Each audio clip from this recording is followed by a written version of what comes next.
over. Ooh, not the universe just talking to me over and over. Did that have a little thing? I don't know. I think the connection went out, but that's okay.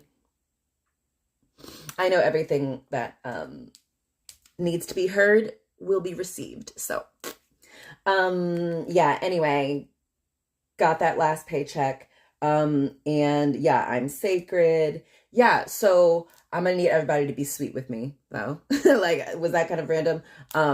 Yeah, I know that like, I haven't really got like, of course my subscribers are so sweet. Every once in a while, like when I do a live, a random person will come on and be, I don't know. I think it comes out of kind of nowhere because I'm just such a light. I'm so sweet. So when someone is like, tries to throw me off, tries to like call me a name, tries to call me something negative, I'm just like, it like doesn't compute. I'm so sacred, I'm so pure. Anything low vibrational just like doesn't make it through. And it's easy for me to identify and like reject it and like, oh, get out of here. Nope, you don't belong. So yeah, if you want to fully harness, get the benefit of like my magic, you're gonna have to be sweet to me, my loves. You're going to have to treat me as sacred. I'm going to need you to be sweet. I don't care if you're a person who treats everyone like this or this is just how you are. Okay. I'm going to need you to be sweet to me. I'm going to need to be the exception. So let's do that. And feel free to adopt that standard of treatment for yourself too. Like, I can't believe how we've been taught to just accept however people want to treat us. We have to understand and blah, blah, blah. Like, oh, I don't care about that. You're going to be sweet to me. So anyway, just, some rules of advice for how to handle something sacred and precious. Be sweet. Okay. So I also wrote, time is an illusion. Absolutely. We're not taught that in this, matrix. They want you to, time is real. Everything is a deadline. There's never enough time, it's always, so stressful. Always looking at your watch, always waiting for when is it? And like, the universe wants you to slow down. The universe wants you to slow down so much that you're still. Be still. And receive what comes to you when you slow down. If you're moving too fast, you can't receive, right? No one is watching me. How freeing. This is amazing. It's like I'm talking to myself. I get to just like look in the mirror and know that my audience, the person that watching me is me, Sheba. Someone whose power is loving, is seeing someone lovingly. So it's so easy to just be like, hell yeah, this is awesome. If no one's watching, there's nothing to be afraid of. Most of you guys are afraid of people are watching you and they're judging you and they're, oh, babes, please. This is my job today. Job today and every day is to see myself and to love myself.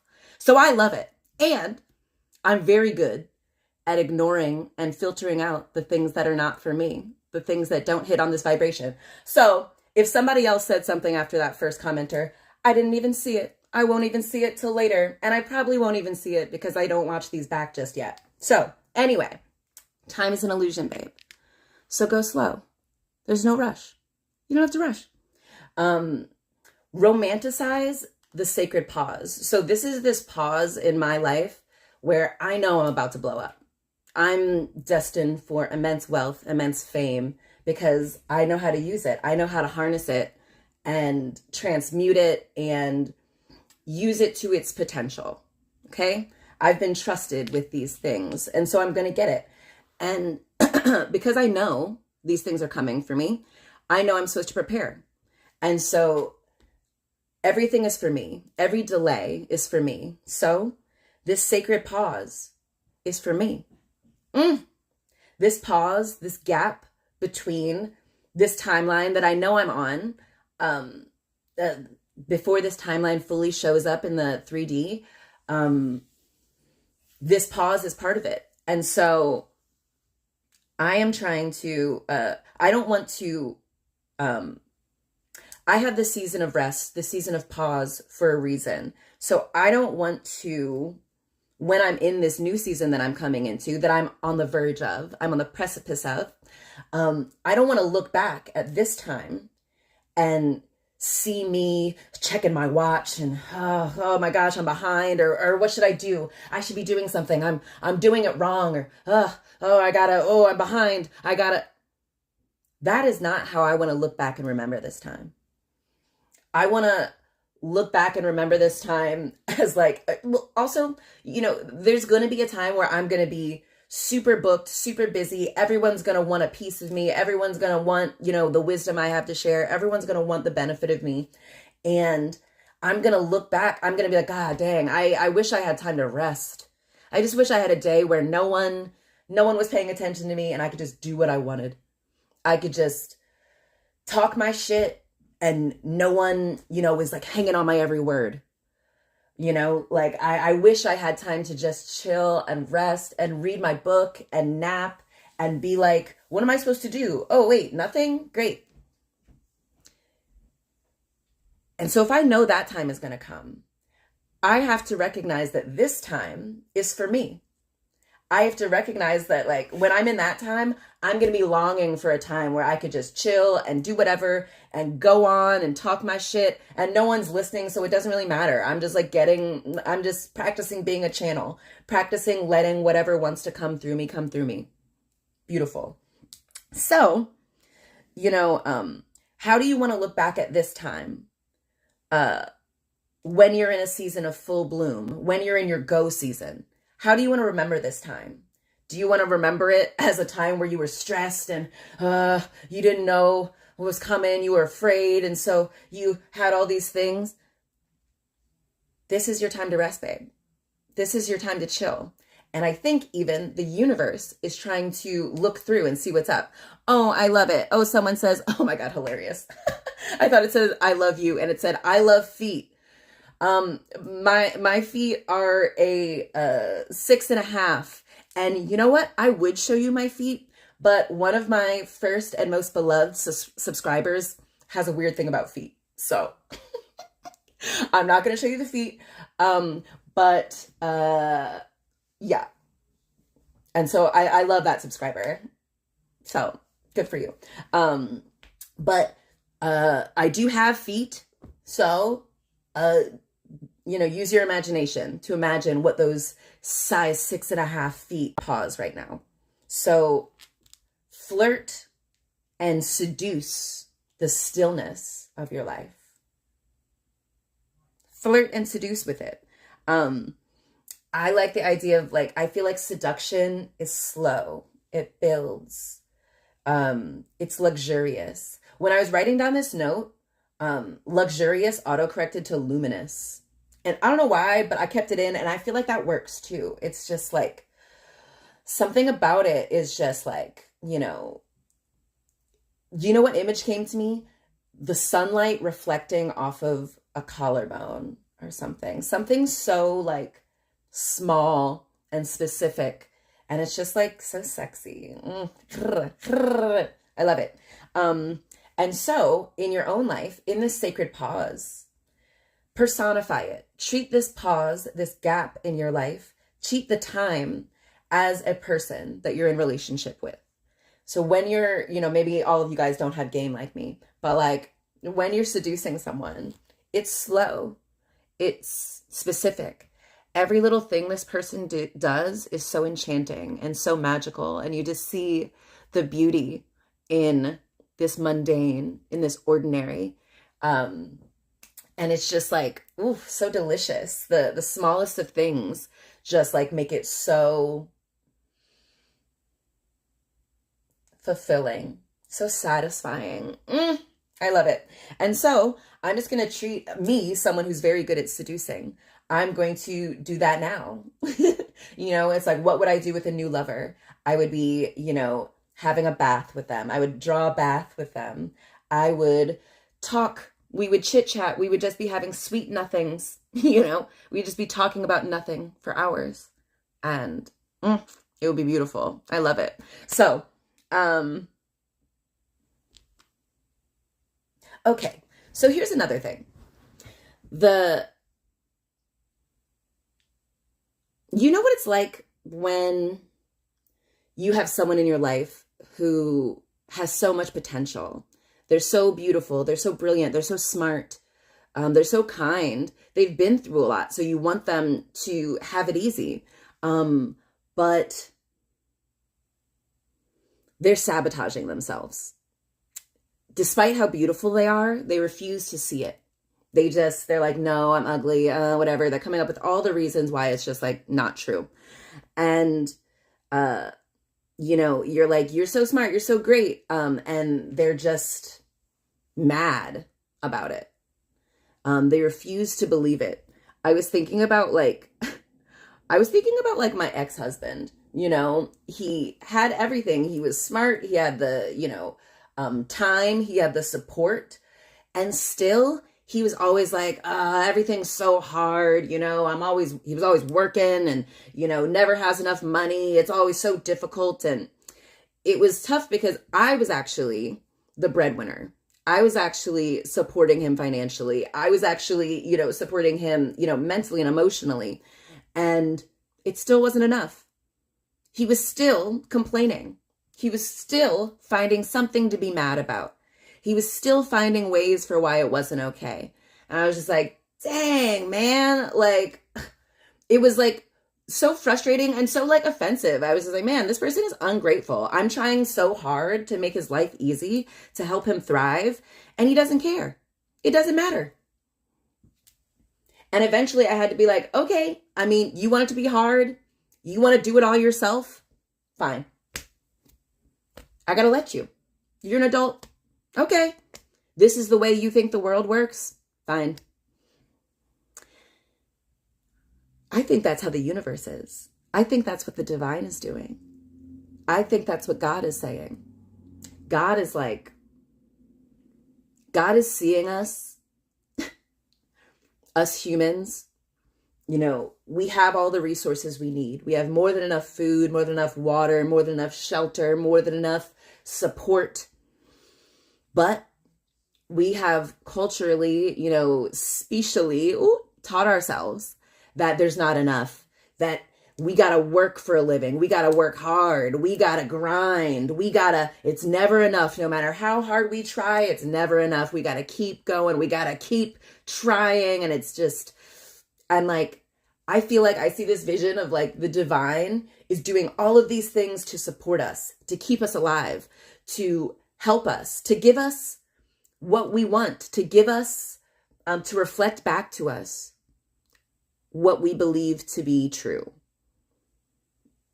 to reflect back to us what we say is. So if we say, you got to grind and it's hard to find work, it's so difficult to, do this. It's like, I can never get ahead. It's so hard. I've got no one to help me. No one ever helps me. The universe is like, damn, what am I, chopped liver? What? I'm out here working hard, trying to help this person, keep them alive. They don't have to worry about breathing. They don't have to worry about it. If they just let it be easy, it would be easy. But fine. You want it to be hard? Okay. You want to grind? All right. You say you want to live paycheck to paycheck? You have to do that? You got no other choice? Okay.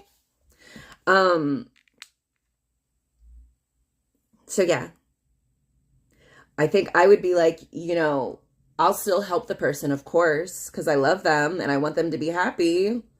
But, if the person doesn't appreciate it, if they can only see the lack, if they can only see, the bad, the reason why it won't work out, the reason why it's actually not for them, the reason why this is, a bad thing, they're not going to be able to recognize my love.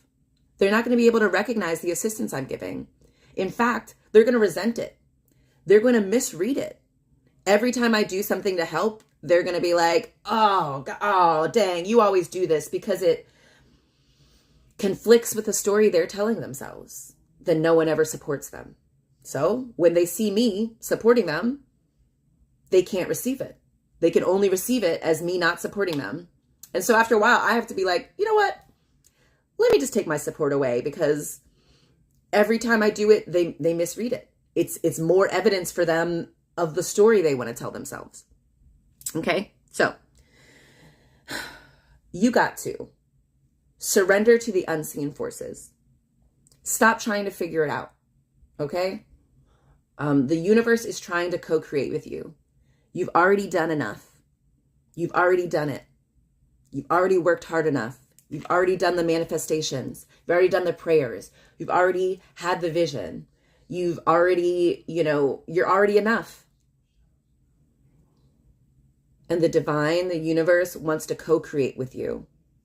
All of this I have is a co-creation. And in order for me to receive the other person's part, in order for me to receive the other part of the co-creation, I have to receive it. I got to let go. I got to stop trying to figure it out. I got to get out of my mind. I've already been in my mind enough. I figured it out. And so now I have to trust. That's the other part of the co-creation. Stop trying to figure it out. Too many cooks in the kitchen. It's like, someone trying to help you with something and you keep going, no, I got it. No, let me try it. And the person is like, okay, fine. You want to do it yourself? Okay, do it. But for me, I've been calling in this life of ease, this life of rest, this life where it's effortless and easy and everything is taken care of for me. I'm doing the Sleeping Beauty method where, I go to sleep and everybody else figures it out. Great. I wake up. They've named a movie after me. Awesome. Perfect. That's actually exactly what I wanted. Yeah. So co-creation requires trust of the divine. Co-creation requires trust of the universe. And we get so caught up in the figuring it out, trying to plan, try to figure out how exactly it's going to happen. The how is not up to you. Okay? So when you're still trying to figure it out, trying to trust, try to micromanage every detail, that shows you don't trust the universe. It's like when you have a manager at work who's micromanaging you. It's because they don't trust you to be able to do the thing. They don't trust you to be able to do your part. And you start to resent your manager, right? Because you see that they don't trust you. It's like, why are you trying to micromanage? This is my part. Let me just do my job. That's what the universe wants. That's what the divine wants to do for you. They want to just do their job. Their job is to do the miracles. Their job is to figure out 2222 on my clock. Their job is to figure out the how. And you'll be so surprised when you go lay down. That's when the answers will come to you. It's hard for me to sleep someplace where I don't know where I am, where I don't feel safe, where I don't feel comfortable, where I don't trust the environment yet. It's hard for me to sleep. It's hard for me to rest. And so when I am resting, when I am sleeping, when I am able to sleep, that is broadcasting to the universe that I trust, that I am relaxed, that I have surrendered, that I have let go, that I'm ready to receive, that I've done my part and it's in the universe's hands now. And yeah, I'm ready. I'm open. Love it. 23:23 on my clock. Oh, and it's 2:22 in real time. I love it. Wow. Okay. All right. I got a wow weirdo. All right. Thanks, Bradley. I am a weirdo. Please. I can't imagine being at work right now, doing what my boss tells me. My one, kind of reprieve from wage slavery is getting to, call a woman who is free a weirdo. That's sad. I feel sad for you, but that's okay. What you should do is join the collective. Join the 88, right? And yeah, comment, subscribe, share. I welcome all the newcomers. I'm so grateful to the people who've been riding with me for a minute. Let's keep it going. All right, bring your forehead in. I love you so freaking much. And yeah, you might see me later today. I say that sometimes, and I don't typically, but I'm free. I can do whatever I want because this is all made up. And I'm making it up better if I do say so myself. Me and the universe, me and the divine, just co-creating this thing, making it up all over again. And I'm so proud. All right. I love you guys. Free Palestine. All right. Yeah. Salam. Yalla bye, babes. Isn't that a cute sign off? Yalla bye, babes.